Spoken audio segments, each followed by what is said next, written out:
Bismillahirrahmanirrahim. Alhamdulillahirabbil alamin. Alhamdulillahilladzi an'ama 'alaina bin ni'matil kamulat wa bi ismihi tatanazzalul barakati war rahmat. Allahumma shalli wa sallim ala hadzal nabiyil karimil musbat wa rasul am sayyidina wa maulana Muhammad wa ala alihi wa sahbihi ila yaumit tanad. Amma ba'd, fala haula wala quwata illa billah alladzi la yukhliful mi'ad. Ingkang kula mulyakaken para kiai, bunyai kang hadir, tawise menika kathah bunyai-bunyai wonten ngajeng nyuwun pangapunten boten saged nyebat setunggal-setunggal. Para sedaya sahabat-sahabat saking Fatayat, baik saking cabang maupun anak cabang, ibu-ibu hadroh ingkang cantik-cantik ya, seragamnya dan orangnya solihah, amin ya robbal. Juga para khususnya takmir masjid Suciati Saliman, Pak Afandi dan sahabat-sahabat yang lain. Hadirin wal hadirat rahimakumullah. Syukur alhamdulillah pada sore hari ini kita sedaya pinaringan sehat wal afiat alhamdulillah. Kita tasih dipun paringi wekdal kesempatan sareng-sareng kita ngaos. Hadir wonten majelis taklim, majelis sholawat, majelis zikir, majelis ilmu. Mugi-mugi hadiripun panjenengan sedaya wonten masjid punika betul-betul dicatat oleh Allah Subhanahu wa taala, diterima sebagai amalan sholihan makbulan, amin ya rabbal alamin. Hadirin wal hadirat ingkang kula mulyakaken, kula lanang piyambak nggih. Nika wonten kanca kula nggih. Niki kula dipun paringi tema ingkang ngeri, ngeri-ngeri sedep. Temanipun menika wonten poster ingkang dipun viralaken kaliyan tim media Masjid Suciati menika, peran keluarga apa? Niki ngaos mriki ngertos temane mboten? Peran keluarga dalam mencegah kekerasan. Nah, kekerasan dalam keluarga maupun dalam masyarakat. Menika tema ingkang sangat penting, tema yang sangat penting. Niki kula ngagem basa Indonesia napa basa Jawa nggih? Indonesia saja. Oke, nggih, siap. Sebab kula niku biasa pakai bahasa Inggris, Bu. Jadi ya, ini tema yang sangat penting ya. Tema yang sangat penting untuk kita semuanya, khususnya kepada ibu-ibu ini yang menjadi madrasah keluarga.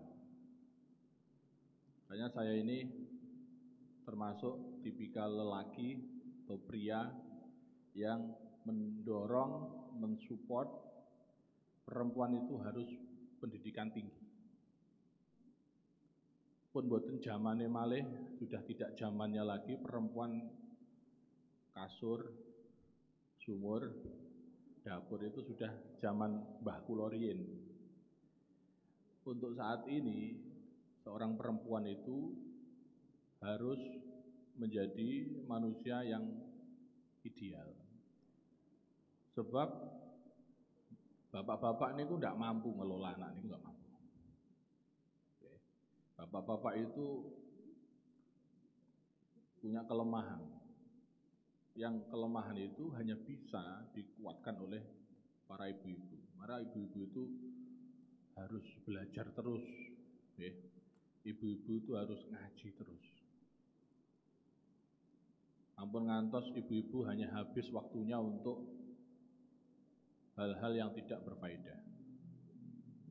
Karena di dalam Islam itu Kanjeng Rasul sallallahu alaihi wasallam itu termasuk salah satu ajarannya Rasul menjadikan perempuan ini bermartabat. Jadi ibu-ibu mungkin pernah mendengar cerita dulu di zaman Quraisy, para pemimpin-pemimpin Quraisy itu istrinya itu tidak hanya satu atau dua, ratusan bahkan ada yang ribuan, sampai 1000.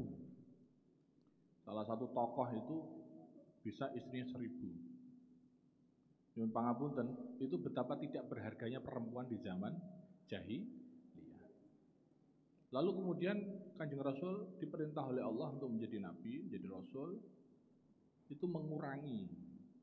Nabi itu istrinya 11. Ampun di gojlok riyen. Ini ada sejarahnya. Istri pertama Rasul itu namanya Siti Khadijah, Sayyidatina Siti Khadijah. Kula nate ziarah wonten Makla Siti Khadijah menika termasuk perempuan yang luar biasa. Itu dimulai saat itu Kanjeng Rasul umur 25 tahun. Jenengan bisa bayangkan Kanjeng Rasul itu amin, wajahnya tampan, hampir katanya sih 50% dunia itu ketampanan diambil semua oleh Rasulullah Shallallahu Alaihi. Kula niku namung berapa? Sing jarene ibu kula ganteng ngeten iki. Ibu kula sing dawuh. Niku nggih enggak seberapanya Rasul. Umur 25 tahun Rasul itu gagah.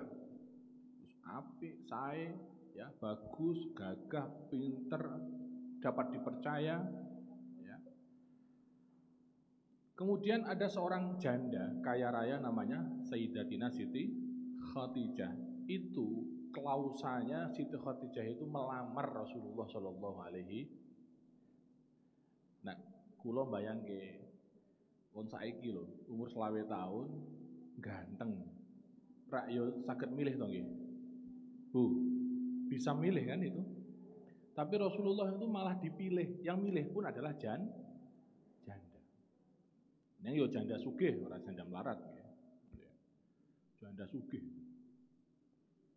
Dilamar itu oleh Siti Khadijah dan diterima itu oleh Rasulullah Shallallahu Alaihi Wasallam. Ya, saya terima, saya mau menikah sama Siti Khadijah. Sampai kemudian pernikahan 25 sampai 40 tahun, ya. Itu kan sudah berapa itu? 40 kurangi 25, 15 tahun ya.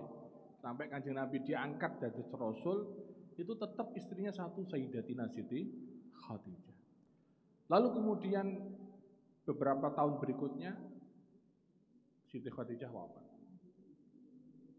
Sedihnya luar biasa. Paman Rasul juga wafat. Sedihnya luar biasa. Akhirnya di Isra Mi'rajkan, ya, dapat itu sholat itu. Nah, setelah Siti Khadijah ini wafat, jadi istri pertama Rasul itu cuma satu. Istri pertama satu, Siti Khadijah. Setia itu Rasulullah Shallallahu Alaihi Wasallam. Lalu setelah itu menikah lagi. Menikahnya Rasul ini itu adalah perintahnya Allah Subhanahu Wa Taala, bukan karena keinginannya Rasulullah Shallallahu Alaihi Wasallam. Itu pancen diperintah Allah. Dan yang dinikahi Rasul itu janda-janda kecuali satu. Sinten namine? Siti Aisyah waktu itu pun masih kecil. Makanya kalau di dalam hadis diceritakan istri Rasul yang paling pencemburu itu namanya Siti Aisyah karena dia emang kecil, masih kecil. Yo cah cilik yo biasa toh. Saya bocah. Tapi istri Rasul yang lain itu sepuh-sepuh sedoyo. Dan sepuhnya itu karena diperistri karena diperintah oleh Allah, tujuannya bukan untuk hawa nafsunya Rasulullah mboten. Tujuannya adalah untuk menjalin, ya, persaudaraan, silaturahim antar suku. Jadi yang di istri Rasul itu beberapa itu suku yang berbeda-beda. Perempuan itu kalau dinikah oleh seorang tokoh di sana ya, di Mekah waktu itu dia ini derajatnya terangkat. Ada salah satu istrinya sahabat Sahabat meninggal, dia menjadi janda. Perempuan kalau sudah menjadi janda zaman itu sudah derajatnya turun. Lalu dinikah oleh Rasulullah, terangkat lagi. Jadi sebetulnya satu, Rasulullah itu lelaki yang setia. Yang kedua, pernikahan Rasulullah walau istrinya banyak, ya, itu mengurangi kecenderungan tokoh zaman itu yang istrinya ratusan ribuan. Jadi secara sosiologis Rasulullah itu mengurangi tradisi. Makanya kemudian di kita di zaman ini orang akeh istri itu satu saja, gitu, satu mawon toh nggih. Satu, kemudian kalau 4 bisa adil, itu ada syaratnya kalau adil. Kalau kula nggih setunggal mawon. Siji sabut. Terus yang ketiga, kenapa Rasulullah memperistri para janda-janda itu? Itu karena perintah Allah dan memang itu untuk mengangkat, merukunkan, mensilaturahimkan para suku-suku yang ada di Mekah yang memang saat itu sangat luar biasa perbedaannya.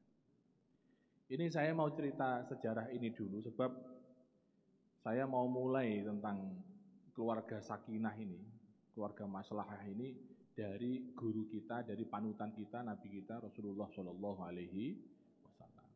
Jadi kalau cerita apa-apa itu dimulai dari Rasulullah Shallallahu Alaihi Wasallam. Nah, jadi ini nanti kalau ada yang bertanya, Bu, panjenengan, dah Rasulullah ini saya peneliti-peneliti asing itu ya kadang-kadang greget nih, ya. Katanya Rasulullah itu begini begitulah, istrinya banyak, enggak, lihat sejarahnya dulu. Konteks sejarahnya itu kados ngoten iki. Nah, apa itu misi Rasulullah? Misi Rasulullah adalah yang pertama, wa ma arsalnaka illa rahmatan lil alamin. Rasulullah itu diutus di dunia ini untuk menjadi rahmat bagi semuanya. Untuk menjadi orang yang mencontohkan, menyebarkan kasih sayang kepada semuanya. Rahmah. Ini nanti jadi kunci ya. Jadi kunci kita keluarga yang sakinah, mawaddah, warahmah. Tidak hanya cinta, tidak hanya mahabbah, nggih Kang nggih. Wis rabi urung nggih Kang.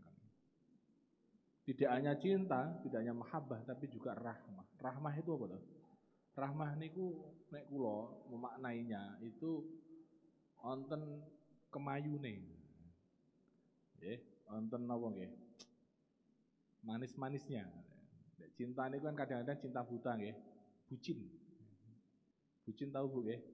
Artis-artis niku lho lek bucin terus nikah, foya-foya, cerai. Nah, naudzubillah min niku bucin. Kalau rahmah itu wonten manja-manjanya. Ini kadang-kadang lelaki itu enggak suka dimanjain.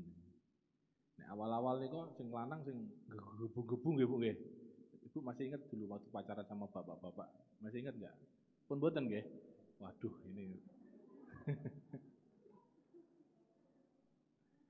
Jadi dulu waktu awal-awal itu ya yang laki-laki itu yang menggebu-gebu gitu.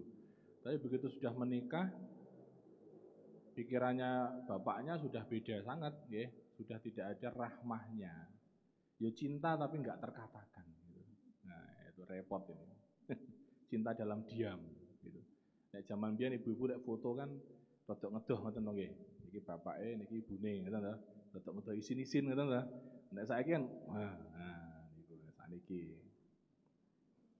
Nah lek ana ibu-ibu saiki foto ngeten berarti sudah darah muda. Nah niku rahmah. Jadi rahmah ini mohon dicatat ini adalah ruh yang dibawa oleh Rasulullah Shallallahu Alaihi Wasallam dalam kita mengelola keluarga yang sakinah, mawaddah, warahmah, welas. Jenengan kali garwane welas, garwane kali istrinya juga welas. Kalian putrani pun nggih welas, welas. Welas itu memaklumi, memahami. Saya berulang kali itu kalau ada calon manten baru ke rumah itu minta dinasehatin ya. saya selalu simpulkan, suami istri itu seperti tangan begini. Nah, pasti jenengan lihat saya kan. Yang dilihat tangannya bukan wajah saya ya. Tangannya begini Bu, bukan begini. Kalau begini itu masih ada rongga-rongga, masih ada hal-hal yang belum klik.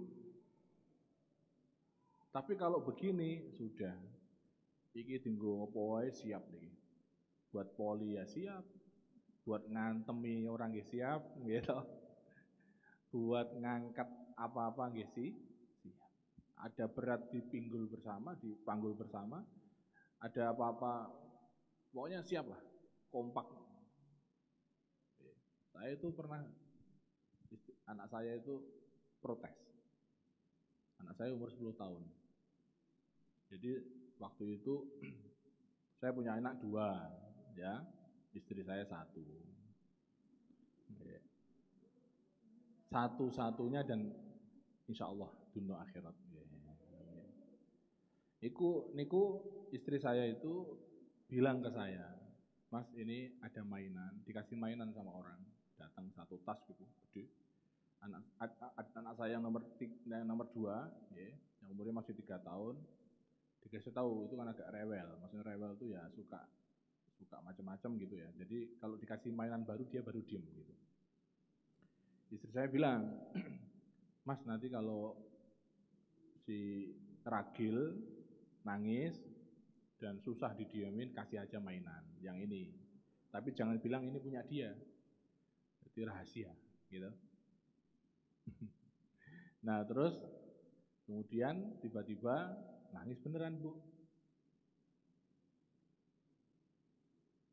Lalu kemudian anak saya yang pertama itu ngasih tahu, ayo ini Dek, ini punyamu semua.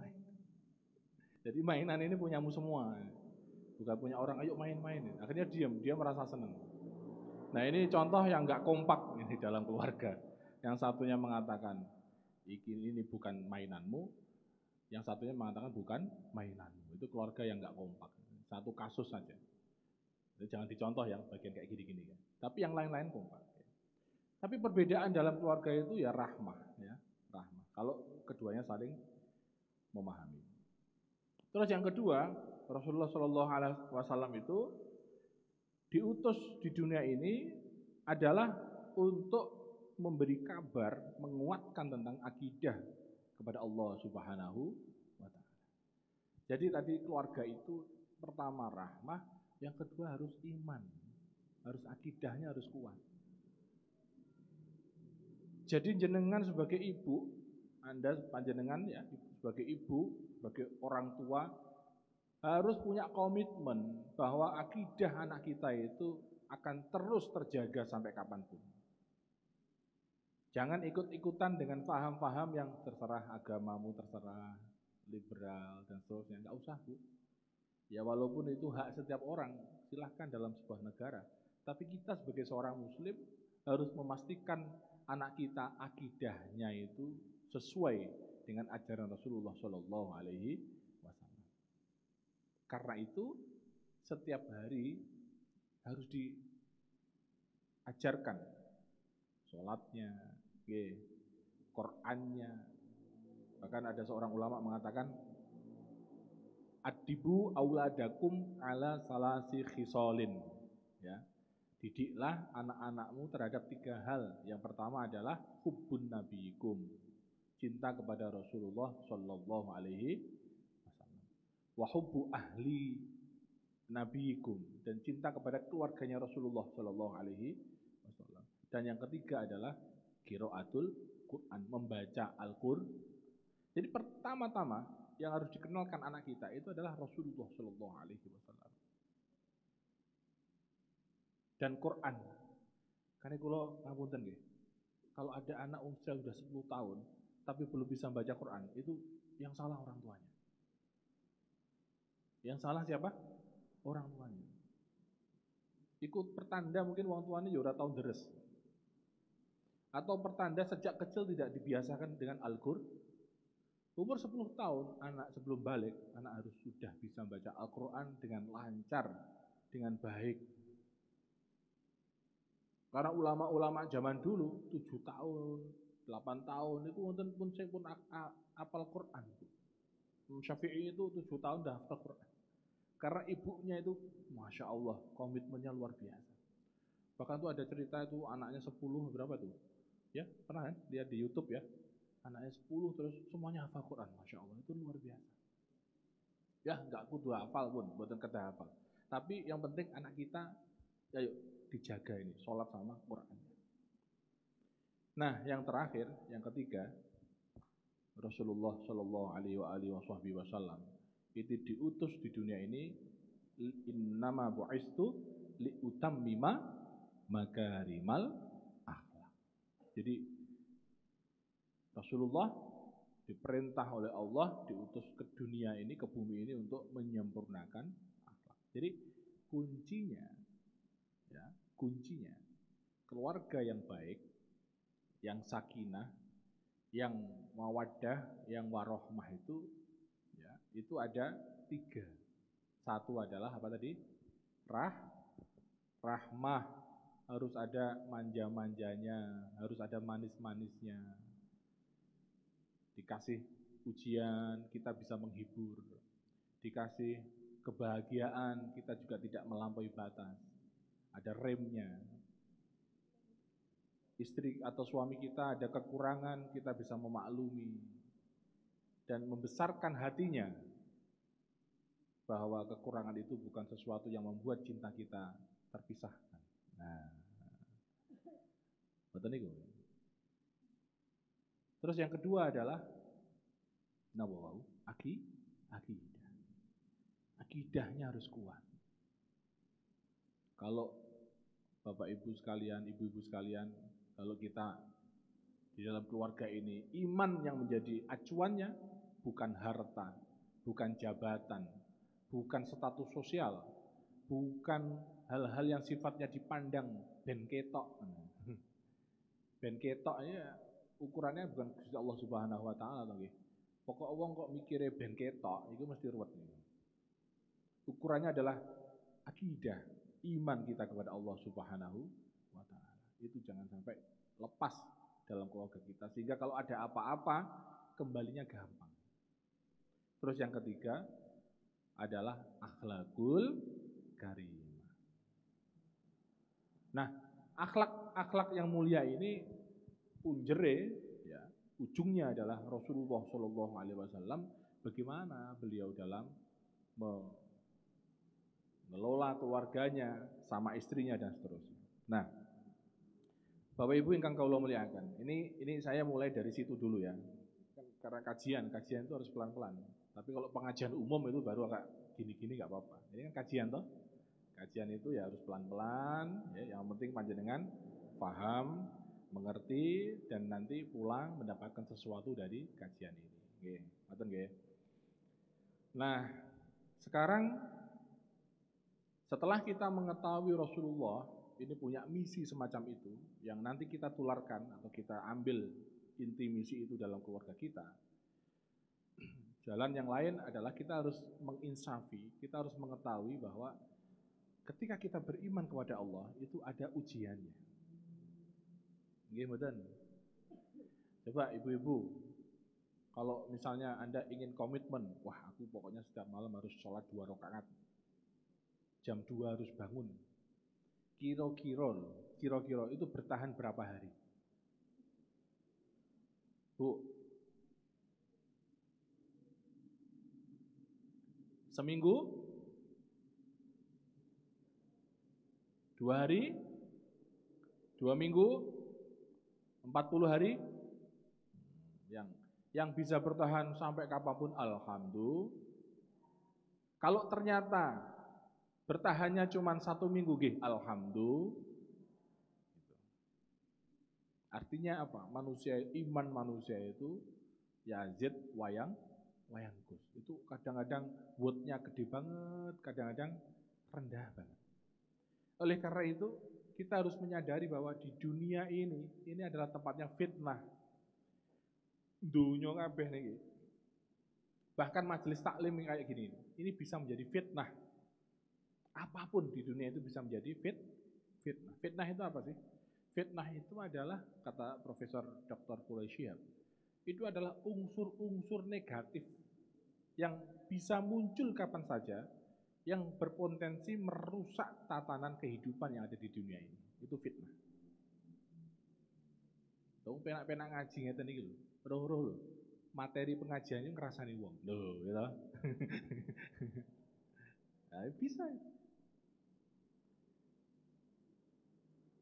Maka karena dunia ini adalah fitnah, ya, dan itu menunjukkan kalau nafsu kita atau diri kita itu lemah sehingga kita, ya, tidak mampu mengelola itu dengan baik, maka kita harus tahu itu resepnya. Bagaimana kita mengelola fitnah itu supaya tidak sampai kita menghadap Allah itu juga menjadi fitnah.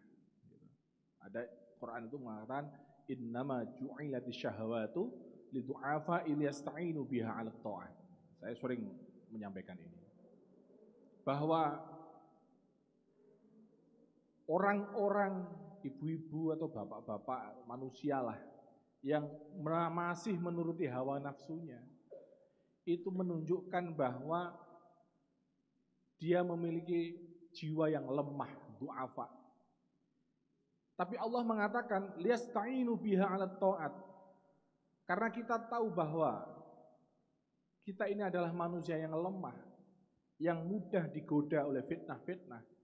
Kita harus menyadari bahwa kita harus mengisyafi liyasta'inu biha 'ala ta'at, bahwa itu adalah cara Allah untuk menolong kita supaya kita bertaat kepada Allah Subhanahu wa taala. Di Quran itu juga ada itu yang menyebutkan kenapa dunia ini bisa rusak. Kenapa ada kerusakan? Nah, sekarang lagi ramai itu perang Palestina sama Israel. Kenapa bisa terjadi semacam itu? Kalau kita kembali ke Quran, jawabannya adalah supaya engkau tahu, paham bahwa Allah bisa menciptakan apapun dan supaya engkau menjadikan itu sebagai wasilah untuk taat kepada Allah Subhanahu wa taala. Al-Quran kata-katanya demikian.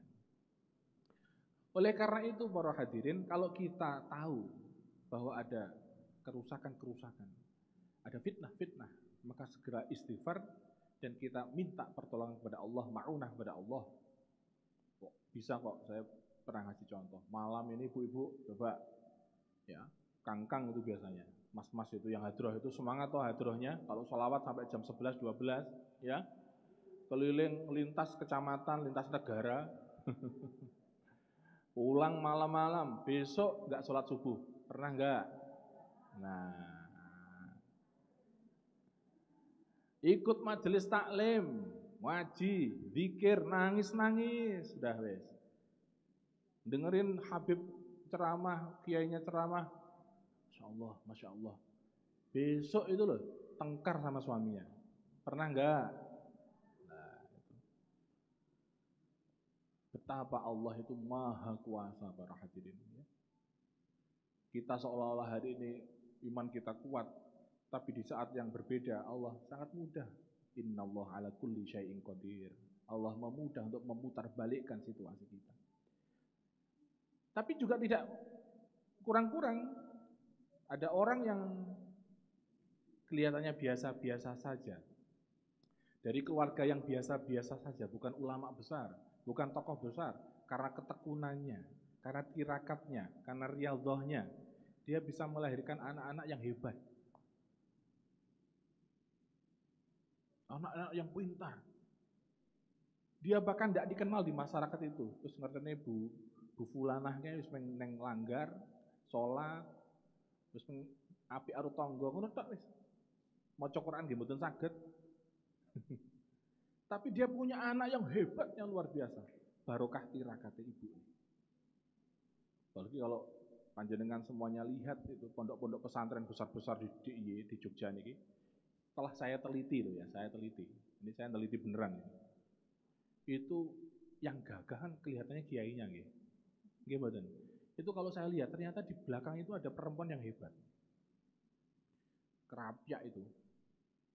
Itu yang canggih-canggih itu ya bunyai-bunyainya. Bunyai Nafisah, bunyai siapa itu?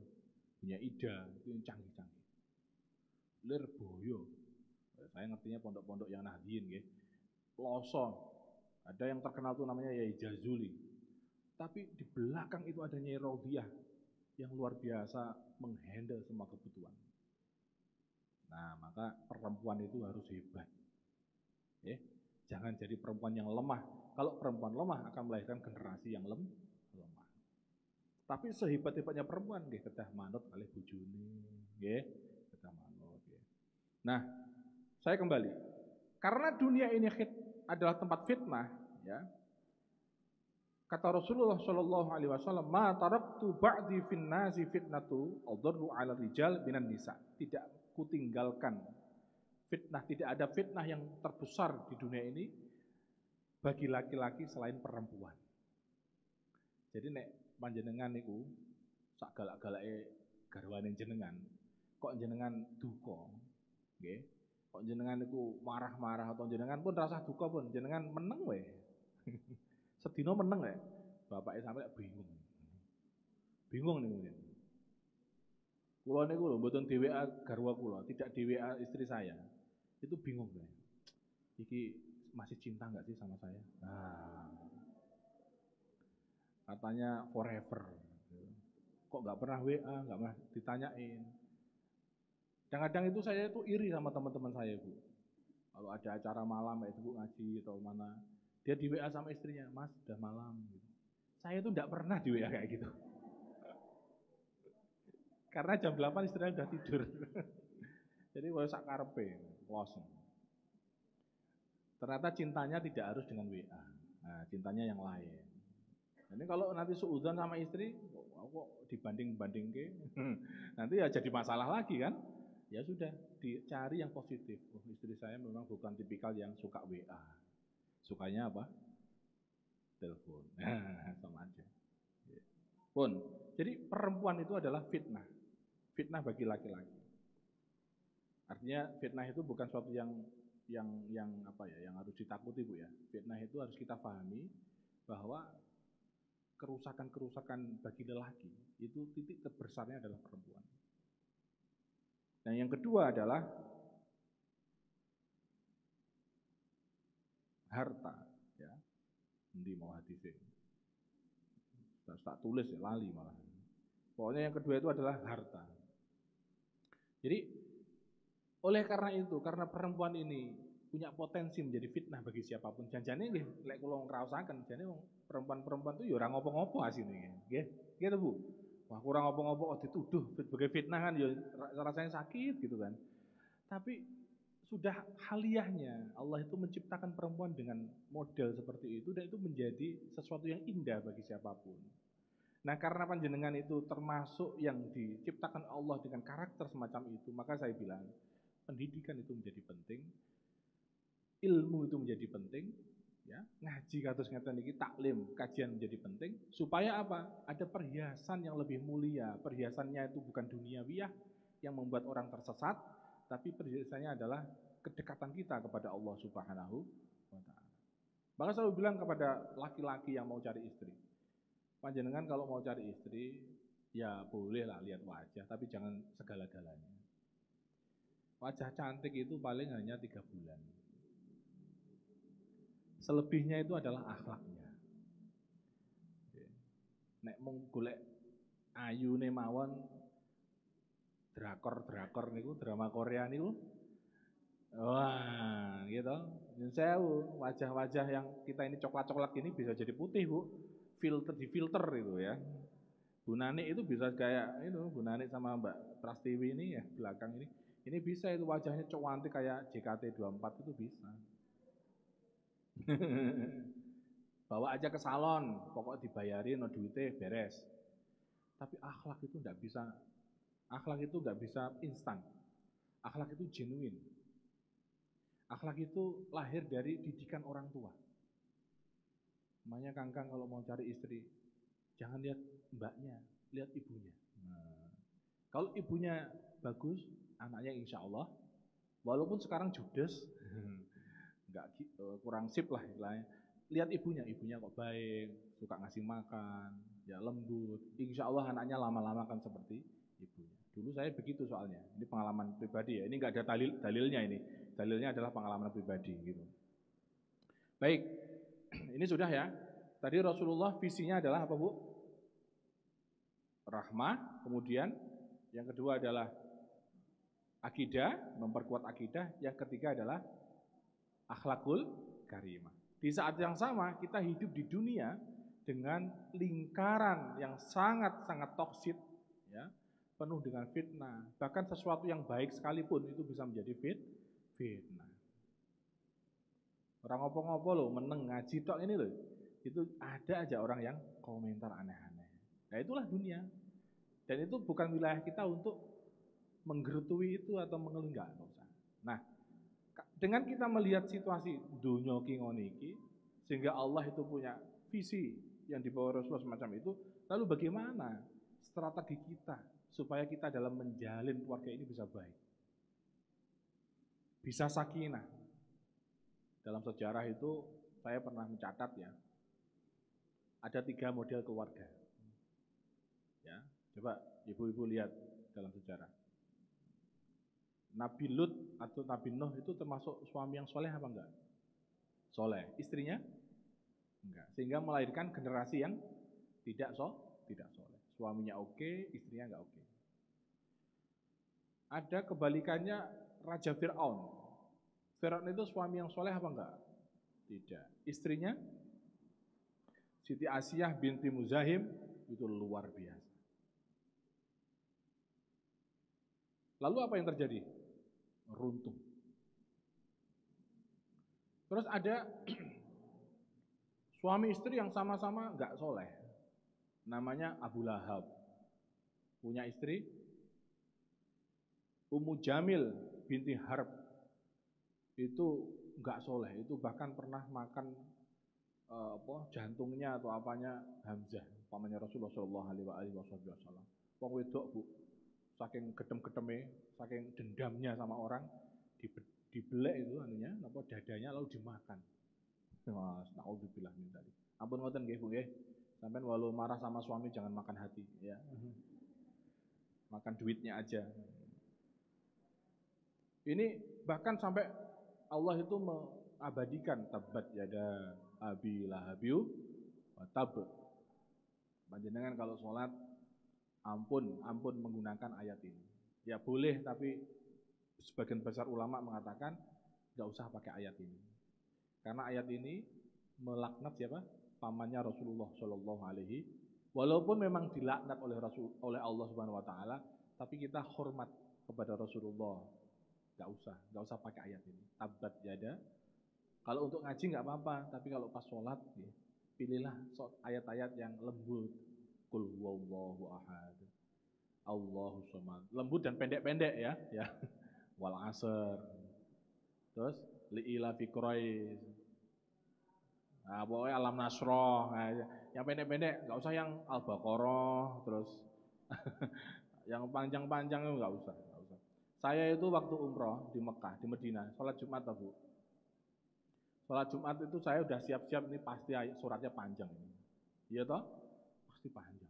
Terus saya udah siap-siap. Saya itu termasuk golongan yang nggak terlalu kerasan dengan ayat-ayat panjang. Ya kan, ya, banyak pekerjaan ya di kampus lah, di mana. Itu maksud saya kalau sholat ya yang sedikit tapi khusyuk gitu. Jadi sedikit tapi tenanan. Ya. Nah itu waktu umrah itu saya udah siap-siap tuh. Wah itu ngadeke mesti suwi. Saya siap-siap. Ternyata, Bu, rakaat pertama itu yang dibaca apa tahu? Wal asr. Percaya ora percaya aku ngelakoni. Yang kedua apa, Bu, tahu? Al-Ikhlas. Iku neng Madinah dino Jumat pas Jumatan jamaahnya bludak sampai luar. Yang dibaca hanya 2 ini saja. Jadi, kula nggih do mikir-mikir, iki lho aku ngimami salat nang masjid gedhe kados Suciati Saliman kok surate dawa-dawa, apa arep ngalahke Madinah. Ya kalau longgar banget nggak apa-apa ya, nggak apa-apa. Bagus itu bagus. Tapi Madinah itu ternyata begitu. Dan sholat-sholat jamaah yang lain, maghrib, isya itu ya nggak panjang-panjang banget tuh juga enggak. Kalau Mekah memang panjang, ya. Mekah itu memang panjang. Makanya saya kalau di Mekah itu sholatnya jamaahnya hanya sholat subuh saya. Ini jujur mawon, bangane kalau sok-sok ngalim gitu, kalau namung sholat subuh. Jadi jam 2.30 saya berangkat, sholat malam, qiyamul lail, sholat tasbih, sholat tahajud macam-macam sing apik-apik, baru sholat subuh. Ah, bar subuh mungkin tawaf, gitu, baru pulang tidur, bangun lagi maghrib. Wah, boten. Duhur bangun, wah panas banget sholatnya neng omah, neng kamar. Ini nggak boleh dicontoh ya. Ini waktu saya masih imannya kurang ini ya. Ini nggak boleh dicontoh. Tapi lek jenengan saya dorong monggo. Waktu di Mekah itu sholatnya yang baik-baik. Karena waktu itu bapak saya sakit, jadi saya harus nunggu ini. Tapi subuh itu di Mekah itu masya Allah rasanya luar biasa. Kalau saya lihat Masjid Suciati itu rasanya masya Allah. Ini Ibu Suciati, mudah-mudahan beliau mendapatkan syafaatnya Rasulullah Shallallahu Alaihi Wasallam ya. Itu beliau saya dengar dari Bu Ati itu untuk bikin napa menika detil-detil niki kados ngeten niki. Itu memang tak cek tenan, saya cek betul itu. Itu memang ya mirip, Bu. Jadi arsiteknya itu sebelum bangun masjid ini, dia datang dulu ke diumrohkan sama Bu Suciati ke Madinah Ken Mirsani. Tolong sampean lihat di sana seperti apa, detail dicatat. Sehingga semuanya itu ya relatif ya, sebagian besar itu mirip. Alhamdulillah, ini disyukuri, ini mudah-mudahan dari jariahnya beliau. Nah, wah, rampung ya, masih lama ya. Pun, saat ini kalau simpulkan ya, Bagaimana tadi ketika Rasulullah punya misi semacam itu, tapi di saat yang sama kita hidup di dunia yang semacam ini yang penuh dengan fitnah, penuh dengan tantangan-tantangan, masalah-masalah. Kayaknya yang ideal-ideal ini sulit ini untuk kita kerjakan gitu. Ya Bu ya. Ini Pak Ustadz dawe ngeten, Pak Kiai dawe ngeten, Habib-habib itu indah-indah gitu loh. Tapi begitu kita mempraktekkan di lapangan kita sendiri kok kayaknya sulit. Kita sering terpental. Gitu. Kadang-kadang arepe ibadah sing khusyuk, aduh opo masalah dan seterusnya. Nah ini gimana ini solusinya? Jenengan ini kan susah. Gimana? Susah toh? Pengennya apik, tapi dihadapkan pada situasi yang susah, yang penuh dengan fitnah. Nah, ketika kita menghadapi kayak gitu, yang pertama-tama harus kita lakukan adalah S2. Sidqut tawajjuh. Kesungguhan. Ini kata guru saya Romo Ki Ahmad As-Sarudi Al-Utsaiqi radhiyallahu anhu. Beliau mengatakan, kalau kita menghadapi semacam ini, harus kita sungguh-sungguh menjalani hidup ini mancer namung lillahi ta'ala. Hanya kepada Allah. Jadi ukurannya ini bukan manusia. Ukurannya itu adalah Allah Subhanahu. Sidqut tawajjuh ilallah Subhanahu wa ta'ala. Sungguh-sungguh. Terus yang kedua adalah dalam kita menjalani kehidupan ini, terutama di dalam keluarga kita, itu adalah istiqomah. Jadi ibu-ibu menawi sampun ngelampahi baik dengan suami, baik dengan anak, baik dengan keluarga, baik dengan siapapun, ingkang istiqomah. Nggih. Sing ajek. Ndak usah denger omongannya orang yang nggak ngerti apa-apa tentang rumah tangga kita. Apa-apa niku lek didelok saka njaba niku mesti ketok apik utawa ketok elek. Gitu. Wong dhek ora paham awake dhewe, kok melu-melu komen. Apakah dia seorang pengamat berita? Gitu. Ya, enggak usah. Istiqomah itu tidak urusan dengan orang. Istiqomah itu urusannya namun dengan Allah Subhanahu wa ta'ala. Nah, ini kalau kita bisa lakukan dua ini aja. S2 dan istiqomah ini dalam kita berbuat kebaikan. Okay. Dua mawon nggih. Niki insyaallah panjenengan akan diberikan maunah oleh Allah Subhanahu wa taala sehingga kekerasan-kekerasan dalam rumah tangga yang menjadi topik kita itu tidak akan terjadi. Oh sampean wis welas kok. Orang kalau S2 dan istiqomah itu ujungnya adalah tumak ninah. Ibu-ibu kalau sudah hatinya tenang, bukan senang loh ya, tenang. Senang niku nggih 1-2 hari, habis itu stres lagi. Tapi kalau tenang, tumak ninah, berkahnya dari kita S2 dan istiqomah, insya Allah kita akan diberikan kejembaran Kita akan diberikan wasi oleh Allah. Luas hati kita. Menerima apapun, cobaan apapun, lewat aja. Karena hati kita nggak luas, masalah yang kecil itu bisa menjadi besar. Tapi kalau hati kita luas, masalah yang besar bisa menjadi kecil. Ada Allah yang maha besar. Allah yang maha segala-galanya. Wong kabeh iki yang nyiptakan juga Allah Subhanahu wa taala. Jadi kalau ada masalah, wah kok aku ya wis apik, kerja juga sudah bagus, tapi kok ada aja orang yang begitu, itu dia langsung mikirnya gini, nggak akan menyalahkan orang ini. Dia akan pikirannya, ya udahlah, orang kayak gini yang nyiptakan juga Allah Subhanahu wa taala. Jadi luas, wasi. Tadi sampean wiritan niku ya wasi, ya wasi, ya wasi. Ya Allah, udah luaskanlah jiwaku, luaskanlah pikiranku, luaskanlah rizkiku, luaskanlah semuanya ya Allah, luaskanlah tanahku, wah, dan lain-lain gitu ya. Pokoknya ya wasi, ya wasi, ya wasi. Terus saya itu ngurusin banyak kegiatan, Bu. Amanah di pundak saya itu banyak banget. Saya sama guru saya dikasih ijazah itu, terus maca sholawat sama ya wasi, ya wasi. Saya pikir saya nggak akan kuat menjalani semua ini. Tapi ternyata Allah memberikan kekuatan. Nek ndak kuat ini biasanya hawane niku, hawane iki muring-muring. Hawane marah, kesel, jengkel, ngeluh itu. Tapi kalau kita diberikan kekuatan oleh Allah, kejembaran oleh keluasan oleh Allah, seberat apapun itu kita bisa hadapi dengan tenang. Nggak gampang komentar. Dipikir-pikir dulu dengan baik, lalu cari solusi yang terbaik. Nah ini hal-hal semacam ini yang perlu kita lakukan. Makanya tadi ya, yang pertama adalah solusinya adalah apa? Sidqut tawajuh, estu, sungguh-sungguh dalam menjalankan apapun itu harus sungguh-sungguh tenanan. Ojo meng mergo ben ketok, ben yang lain jangan. Tapi betul-betul kita sungguh-sungguh memang ingin menjalani itu dengan baik. Yang kedua adalah istiqomah. Estu dan istiqomah kalau dijalankan dengan benar akan melahirkan tumakni. Nah, hati kita akan luas, jembar, seneng, okay? Bunga. Melihat apapun itu seperti pelangi, gitu kan.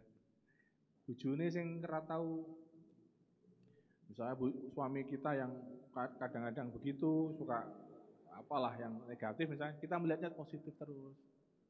Enggak pernah kita melihat kekurangan orang.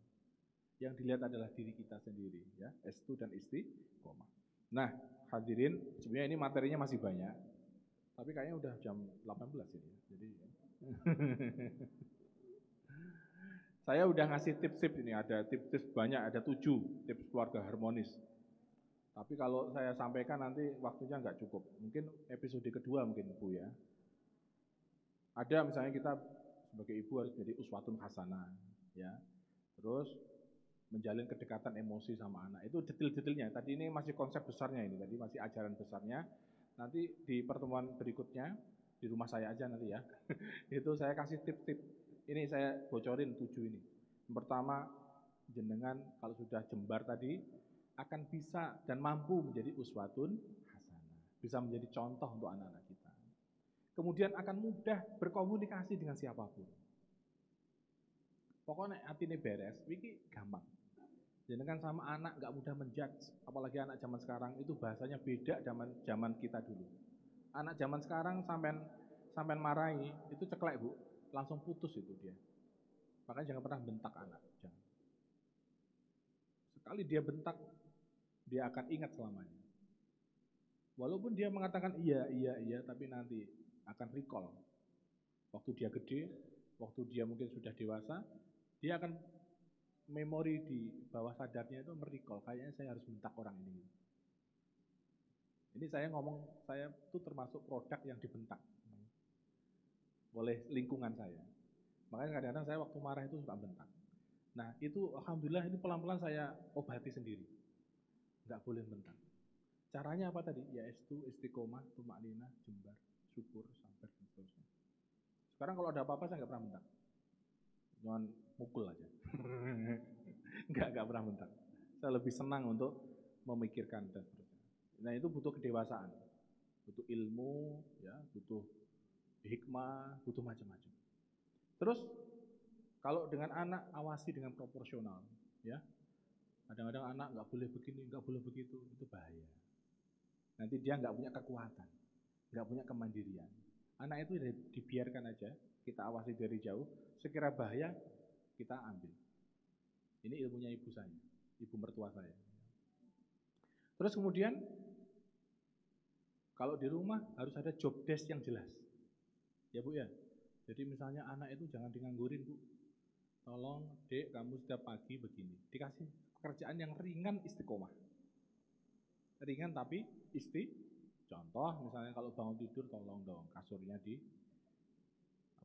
selimutnya udah itu aja. Nyapu bagian sana saja, udah istiqomah. Nggak usah berat-berat. Terus kalau Anda tidak ingin anak kita melakukan kekerasan, jangan contohkan kekerasan atau perlihatkan kekerasan. Sekarang ini gadget ini Bu, HP ini bahaya banget. Kan di dalamnya ada game-game yang isinya itu sangat brutal. Ya, perang-perangan, membunuh, darahnya kelihatan. Itu ada game-game semacam itu. Oke. Monggo niku dicek betul itu supaya anak kita punya referensi yang baik-baik. Terus begini juga, kalau kita nanti anak kita salah, ya, anak kita salah lalu kita bentak, ketika dia ada masalah, dia nggak tahu kepada siapa dia harus pulang. Karena aku pulang itu malah dibentak. Takut dia. Oleh karena itu, para hadirin, kalau anak kita salah, saya punya santri beberapa. Ada santri itu yang nakalnya luar biasa, sampai uang pondok itu hilang. Hampir 4-5 juta. Anak ini tak berangkat pulang, terus pamit, pikir saya mau boyong ya, mau pulang gitu. Ternyata enggak, dia minta maaf, dan dia udah takut nanti kalau Pak Najib marah. Karena biasanya saya mungkin marah, mungkin ya. Tapi saya terus diajarin sama kehidupan ini tadi saya cerita. Setelah saya umroh kan saya semakin baik gitu kan, suasana batinnya saya. Itu saya bilang, nggak apa-apa mas, yang penting kamu tahu bahwa itu salah. Itu dia tuh saya kasih cuman statement kayak gitu, nggak apa-apa mas. Yang penting kamu tahu ini salah dan kamu bertanggung jawab. Setelah ini kamu kembalikan uang pondok. Saya kasih statement yang gini, segini aja ya. Anaknya nangis Bu. Nangis dan ini kok nyalemi kulo sampai basah niku sarung kulo. Saking nangis terharu. Saya pikir saya mau dimarahin Gus gitu. Ternyata kok jenengan begitu. Ya aku ya rotok, iya saya. Niku ya, jangan contohkan kemarahan. Kalau memang Anda punya hak untuk marah, justru balik berikan itu welas kepada anak sehingga ketika dia mau cerita, dia berani untuk menyampaikan. Terus jangan selingkuh. Bu ya. Bu, jangan selingkuh. Walau ustadznya ganteng, ustadznya bagus, jangan terus minta nomor WA-nya. Katanya mau ngaji, pamit ke suaminya. Kemana? Mau ngaji, sama siapa? Sama Gus Najib. Nah, jangan, selingkuh nggak boleh. Selingkuh itu akan jadi contoh anak-anak kita. Saya ini ngajar di UGM, saya lihat anak-anak yang broken home itu rata-rata orang tuanya gagal. Perempuan-perempuan yang mbak-mbak ya, mahasiswi-mahasiswi, itu saya lihat beberapa itu karena orang tuanya gagal mempertahankan keluarga. Dan sesibuk apapun perhatian kepada keluarga itu harus tetap diberikan. Ya namanya pekerjaan ya memang kadang-kadang sibuk ya. Tapi yang namanya perhatian sama anak itu jangan sampai lepas. Dan jangan sampai anak itu menganggap kita ini sebagai monster, jangan. Ya, anak itu adalah aset. Dia nanti kalau gede yang mendoakan kita Bu. Ya, kalau kita mati itu hanya 3 kan? Ilmu yang bermanfaat, terus sedekah jariyah dan anak soleh atau solihah yang mendoakan. Makanya didiklah anak kita supaya dia punya kemampuan cinta kepada kita dan akhirnya mendoakan kita. Dan yang terakhir adalah ngaji terus, belajar terus. Pokoknya ibu-ibu jangan sampai merasa puas, saya udah puas lah ngaji sama di sini, jangan. Ngaji terus, belajar, membaca terus. Pokoknya anak kita itu ngelihat kita itu pembelajar yang giat gitu. Sehingga anak kita akan terus belajar, terus belajar, terus belajar. Barangkali itu saja Bapak Ibu yang saya hormati. Mohon maaf kalau terlalu lama ya. Mudah-mudahan bermanfaat. Ya, kita semuanya bisa menjadi ibu-ibu yang hebat, menjadi contoh, menjadi uswatun hasanah untuk anak-anak kita, untuk suami kita, ya, sehingga suami kita nggak usah selingkuh karena tahu di rumah sudah ada bidadari. Ya, nggih. Mbok menawi ngaten nggih Bu nggih. Nggih, wallahu muwaffiq ila thoriq. Assalamualaikum warahmatullahi wabarakatuh.